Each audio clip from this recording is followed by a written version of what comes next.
আল্লাহ দিছে নবীকে সম্মান, আমরা করলে দোষ কি? নবীর সাথে বেয়াদবি করলে আমল করে হবে কি? কোরআন হাদিসে প্রমাণ করে নবীর মতো কেহ নাই।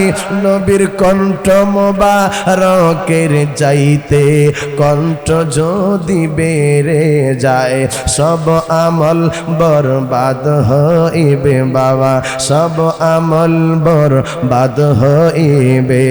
আমল করে হবে কি? আল্লাহ দিছে নবীকে সম্মান, আমরা করলে দোষ কি? নবীর সাথে বেয়াদবি করলে আমল করে হবে কি? কথা কোন ঠিক কিনা?